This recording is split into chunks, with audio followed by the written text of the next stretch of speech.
اعوذ باللہ من الشیطان الرجیم بسم اللہ الرحمن الرحیم۔ میرے دیکھنے والوں السلام علیکم ورحمۃ اللہ وبرکاتہ۔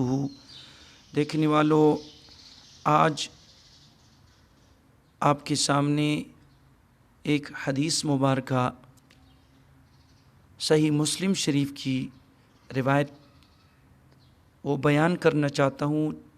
اس حدیث مبارکہ کے اندر اس چیز کا ثبوت ہے کہ ماہ رمضان کے اندر حضور اکرم صلی اللہ تعالیٰ علیہ وآلہ وسلم کی سخاوت کا ذکر ہے، سخاوت کا تذکرہ ہے کہ ماہ رمضان کے اندر حضور علیہ الصلاۃ والسلام کی سخاوت کتنی تھی۔ حضرت ابن عباس رضی اللہ تعالیٰ عنہ فرماتے ہیں کہ کان رسول اللہ صلی اللہ تعالیٰ علیہ وآلہ وسلم اجود الناس وکان اجود ما یکون فی رمضان حین یلقاہ جبریل وکان یلقاہ فی کل لیلۃ من رمضان فیدارسہ القرآن فلرسول اللہ صلی اللہ تعالیٰ علیہ وآلہ وسلم اجود بالخیر من الریح المرسلۃ۔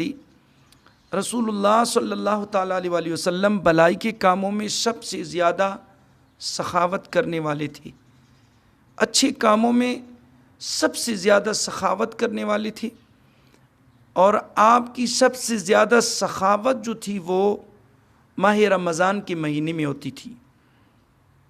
اس حدیث مبارکہ میں کہ وَكَانَ أَجْوَدُ مَا يَكُونُ فِي رَمَضَانَ،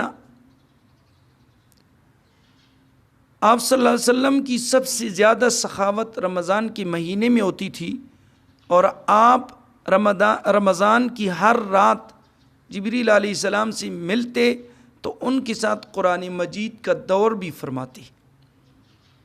تو آپ صلی اللہ علیہ وآلہ وسلم اس خیر کے کام میں تیز آندھی سے بھی زیادہ خرچ کرنے والے تھے۔ یعنی آپ صلی اللہ علیہ وآلہ وسلم کی جو سخاوت تھی وہ تیز آندھی سے بھی زیادہ جو ہے نا وہ ماہ رمضان کے اندر ان کی سخاوت ہوتی تھی۔ تو اللہ رب العالمین کی بارگاہ میں دعا ہے کہ ہمیں بھی زیادہ سے زیادہ اللہ کی راہ میں خرچ کرنے کی توفیق عطا فرمائے، سخاوت کرنے کی ہمیں توفیق عطا فرمائے۔